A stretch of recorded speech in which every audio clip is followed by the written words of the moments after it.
പുറപ്പെട്ടു പോകുന്ന യുവത്വവും Jesus യൂത്തും. AD സ്പീക്കിങ്ങിൽ doctor Edward എടയെടുത്ത് സംസാരിക്കുന്നു.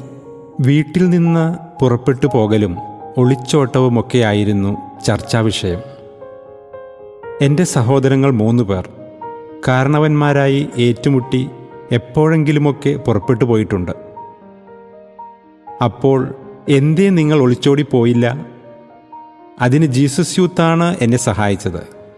ഞാനും പുറപ്പെട്ടു പോയി, ഒരു വിധത്തിൽ എൻ്റെ സഹോദരങ്ങളെക്കാളും അധികം.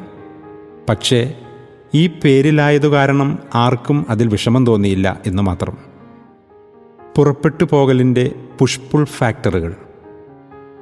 വീടുകളിൽ നിന്നുള്ള കുട്ടികളുടെ പുറപ്പെട്ടു പോകൽ കൂടുതൽ ഇക്കാലത്താണോ അതോ 2 തലമുറകൾക്ക് അപ്പുറത്തായിരുന്നോ എന്നത് ചർച്ച ചെയ്യപ്പെടാവുന്ന കാര്യമാണ്. പഴയൊരു കാലത്ത് ഏതാണ്ട് എല്ലാ വീടുകളിലും ആൺകുട്ടികൾ വഴക്കിട്ട് പോയിട്ടുണ്ടാവും. അങ്ങനെ വിദൂരങ്ങളിൽ പോയി രക്ഷപ്പെട്ട അനേകരുടെ കഥകളും കേട്ടിട്ടുണ്ട്. ഇന്ന് അത്തരം സംഭവങ്ങൾക്ക് കുറവ് വന്നിട്ടുണ്ടെന്നാണ് വ്യക്തിപരമായ അനുഭവം. എങ്കിലും സർക്കാർ കണക്കുകൾ അസ്വസ്ഥപ്പെടുത്തുന്നതാണ്. ഓരോ വർഷവും കാണാതായ കുട്ടികളുടെ എണ്ണം വർദ്ധിക്കുന്നു. കഴിഞ്ഞ വർഷം കേരളത്തിൽ അത് 2400ഓളം ആയിരുന്നത്രേ. അതിൽ പകുതിയിൽ താഴെ പെൺകുട്ടികൾ. അത് വർദ്ധിക്കുമെന്നാണ് എല്ലാ സൂചനകളും. അതേപ്പറ്റി പോലീസിൻ്റെ ആശ്വാസവാക്കുകളും കേട്ടു. ഇതിൽ 98% തിരിച്ചെത്തുന്നുണ്ടത്രേ. പക്ഷേ ഒരു ചോദ്യം ഉയരുന്നു. യുവത്വത്തെ വീട്ടിൽ നിന്ന് തള്ളിവിടുന്ന അല്ലെങ്കിൽ പുറത്തേക്ക് ആകർഷിക്കുന്ന കാര്യങ്ങൾ എന്തൊക്കെയാണ്? 1. ഭവനാന്തരീക്ഷം. അത് സംഘർഷഭരിതമാകാം, അല്ലെങ്കിൽ അസ്വസ്ഥത നിറയുന്നതെന്ന് ഒരാൾക്ക് തോന്നുന്നതുമാകാം. 2. സ്വാതന്ത്ര്യം ആവശ്യം തന്നെ. വളരാനും പടരാനും പുത്തൻ അനുഭവങ്ങൾ നേടാനും വേണ്ടിയുള്ള സമയമാണല്ലോ യുവത്വം. 3. അക്കരപ്പച്ച. സ്വന്തം നാടും വീടും ഒഴിച്ച് എവിടെയും മനോഹരം എന്ന് ആ പ്രായത്തിൽ തോന്നുകയും ചെയ്യുമല്ലോ. 4. ആന്തരിക സംഘർഷം. വളർച്ചയുടെ ഓരോ ഘട്ടവും ഒരാൾക്ക് സ്വന്തമായി പോലും എളുപ്പത്തിൽ മനസ്സിലാകാത്ത വലിയ മാനസിക പിരിമുറുക്കത്തിൻ്റെ അനുഭവമാകാമല്ലോ. 5. ആകർഷകമായ ബന്ധങ്ങൾ. എന്നെ അംഗീകരിക്കുന്ന, മനസ്സിലാക്കുന്ന ബന്ധങ്ങൾക്ക് മുൻപിൽ എന്ത് പണയപ്പെടുത്താനും യുവത്വം തയ്യാറാകുകയും ചെയ്യും. പഴയ പുറപ്പെട്ടു പോകൽ കുറയുന്നിടത്തും വീട്ടിലെ ബന്ധങ്ങളിൽ നിന്ന് ഗാഢ സുഹൃത്ത് വലയങ്ങളിലേക്കും ആസക്തികളിലേക്കും രക്ഷപ്പെടുന്നവരും, അതുപോലെ സ്വന്തം മുറികളിലേക്കും സമൂഹ മാധ്യമങ്ങളിലേക്കും പിൻവലിയുന്നവരും ഇന്ന് ഏറെ വർദ്ധിക്കുന്നു എന്നത് മറ്റൊരു വലിയ യാഥാർത്ഥ്യം.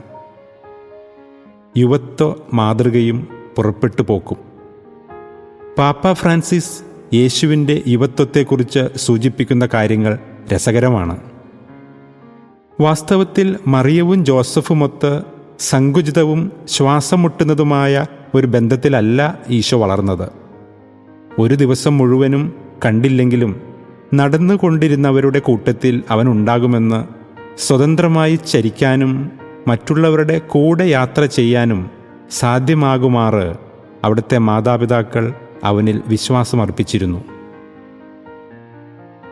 യേശു വീട്ടിൽ നിന്ന് പുറപ്പെട്ടു പോയവൻ ആയിരുന്നെന്നു മാത്രമല്ല, അനേകരെ ഇറക്കിക്കൊണ്ടു പോന്നവനും ആയിരുന്നു എന്നതാണ് രസകരമായ കാര്യം.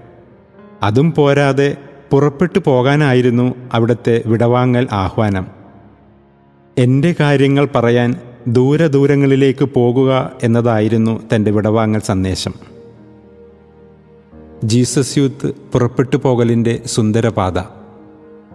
ജീവിതത്തിൽ ആദ്യമായി വീട്ടിൽ നിന്ന് മാറി അന്തിയുറങ്ങുന്ന എത്ര പേരുണ്ടിവിടെ? കൗമാരപ്രായക്കാർക്കുള്ള ജീസസ് യൂത്ത് ക്യാമ്പുകളിൽ ചെല്ലുമ്പോൾ ഞാൻ ചോദിക്കാറുണ്ട്. 60% പേരെങ്കിലും കൈ ഉയർത്തും. വീട്ടിൽ നിന്ന് മാറി നിൽക്കാൻ വിഷമമുണ്ടോ? പലരും പ്രതികരിക്കും, ഞങ്ങൾക്ക് സന്തോഷമാണ്, പക്ഷേ അച്ഛനും അമ്മയും ഇന്നുറങ്ങില്ല. ലളിതമാക്കി പറഞ്ഞാൽ പുറപ്പെട്ടു പോകലിൻ്റെ അപകടം കുറഞ്ഞ വഴിയല്ലേ ഈ ജീസസ് യൂത്ത്? വളർന്നു വരുമ്പോൾ ഈ കെട്ടുപാടിൽ നിന്നൊന്ന് പുറത്തു പോകണം എന്ന് തോന്നും. കാരണവന്മാരുടെയും അധ്യാപകരുടെയും ഉപദേശവും മേൽനോട്ടവും ഇല്ലാത്ത ഒരിടത്ത് ഒന്ന് മേയണം എന്ന് തോന്നും.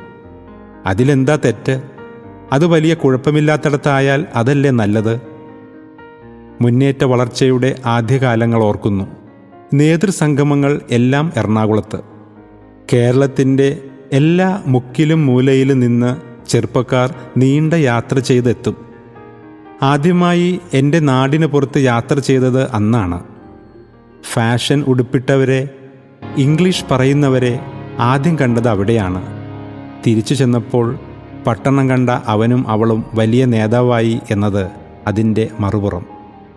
ഒന്ന് അന്വേഷിച്ച് കുഴപ്പമില്ല എന്ന് ബോധ്യമായപ്പോൾ ഈ പുറപ്പെട്ടു പോകലിന് അപ്പനും അമ്മയ്ക്കും നാട്ടുകാർക്കും വലിയ എതിർപ്പും ഇല്ല. പുറപ്പെട്ടു പോകാൻ തന്നെയാണ് യേശുവിനെപ്പോലെ പാപ്പയും യുവത്വത്തോട് പറയുന്നത്. പ്രിയപ്പെട്ട യുവജനങ്ങളെ, നിങ്ങളുടെ യുവത്വത്തിൻ്റെ ഈ ദിനങ്ങൾ ഏറ്റവുമധികം പ്രയോജനപ്പെടുത്തുക. ജീവിക്കുക. ജീവിതത്തിൻ്റെ ഏറ്റവും നല്ല ഭാഗം നിങ്ങൾക്ക് തന്നെ നൽകുക. കൂടിൻ്റെ വാതിൽ തുറന്ന് പുറത്തേക്ക് പോയി പറക്കുവിൻ. ദയവായി നേരത്തെ വിശ്രമിക്കരുത്. ഇതല്ലേ ജീസസ് യൂത്ത് ഇന്നത്തെ യുവജനത്തിന് വച്ചു നീട്ടുന്നത്? ഇതല്ലേ അവർക്കും വേണ്ടത്?